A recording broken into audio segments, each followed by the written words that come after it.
হায়রে জীবন, একটা কেকের এখনো বেশিরভাগ অংশই রয়ে গেছে। এই কেকটা যারা খেয়েছে তারা এখন আর এই দুনিয়াতে নাই।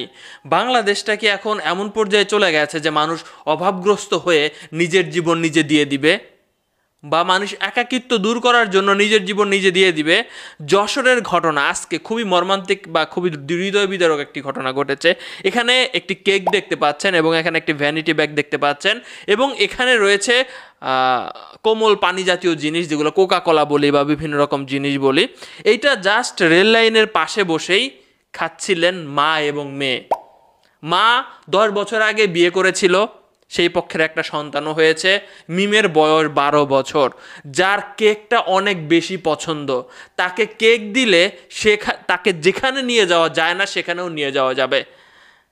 মা কেন আমি জানি না, আমি জাস্ট প্রশ্ন করতেছি। আপনি আপনার জীবনের সিদ্ধান্ত নিতে পারতেন, আপনার মেয়েকে নিয়ে কেন এই সিদ্ধান্ত নিলেন?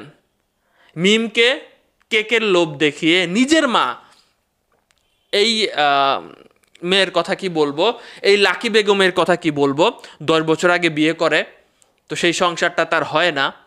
বেশ কয়েকদিন আগে তিনি আরেকটা বিয়ে করেছিলেন, সেই স্বামীর সাথেও তার ছাড়াছাড়ি হয়ে গেছে। তিনি একাকিত্বে ভুগছিলেন। তার রয়েছে বোন এবং বোন জামাইয়ের সাথে ভালো সম্পর্ক আছে আর কি।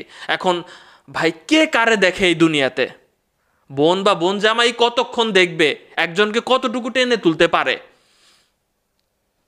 একাকিত্ব, অভাবগ্রস্ত, কাজ কাম করতে পারতাছে না মেয়েকে। তাই শেষ পর্যায়ে গিয়ে সে মেয়েকে কেক নিয়ে গেল। বলা হচ্ছে যে এটা জন্মদিনের কেক হইতে পারে। একটা কেক নিয়ে গেছে, রেল লাইনের পাশে বসে কেক খাচ্ছে, মেয়েকে কেক খাওয়ায় দিতেছে। বেলা 3টার দিকের ঘটনা। তারা অপেক্ষা করছিল, তার মার মনে ছিল এই ঘটনা, যে অপেক্ষা করছিল ট্রেন আসার জন্য। আমি এখন বাকি কথাগুলো সংক্ষেপে বলবো, আপনারা বুঝে নেবেন। তো 3টার সময় যখন ট্রেন আসে, তখন মা এবং মেয়ে, মা মেয়েটাকে নিয়ে, আপনারা যেটা ভাবছেন সেটাই, হ্যাঁ, আমার কথা হচ্ছে, আপনি এই কাজ করতে পারলেন যে আপনি নিজের জীবন নিজে দিয়ে দিলেন। আপনি আপনার মেয়েটাকে কেন নিলেন? আপনার মেয়েটার জীবনটা কেন এইভাবে শেষ করে দিলেন আপনি? এটা খুবই খারাপ লাগছে। পরবর্তীতে আসলে তাদের শনাক্ত করাই কঠিন হয়ে যাচ্ছিল। একটি ভ্যানিটি ব্যাগ ছিল, সেই ভ্যানিটি ব্যাগের মধ্যে একটা মোবাইল ছিল, সেই মোবাইলের ভিতরে নাম্বার ছিল তার লাস্ট ডায়াল কলে তার বোনের নাম্বার। তার বোন বলতেছিল যে আমি মনে করছিলাম, আমাকে অনেকবার ফোন দিচ্ছিল, আমি মনে করছিলাম যে ও মনে হয় ডাক্তার দেখাইতে গেছে। পরবর্তীতে অপরিচিত নাম্বার থেকে কল এসে জানা গেল যে তারা এরকম একটি ঘটনা ঘটাইছে। আমরা কি বাংলাদেশটাকে সেই জায়গায় নিয়ে যেতে পারলাম না?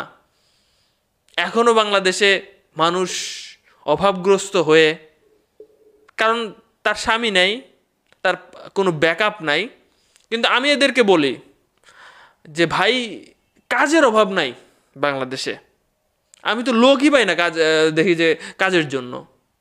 যে কাজ পারে তার জন্য খাওয়ার অভাব নাই, আর যে পারে না, যে চুপচাপ বসে থাকে, তার জন্য কাজের অভাব পাই। তো জানি না কেন এই সিদ্ধান্ত নিয়েছে। বলা হচ্ছে, ধারণা করা হচ্ছে একাকিত্ব জীবন এবং অভাবগ্রস্ত থেকে এই ধারণা, এই জিনিসটা বা এই সিদ্ধান্তটা নিয়েছে লাকি বেগম। আপনারা কি বলবেন?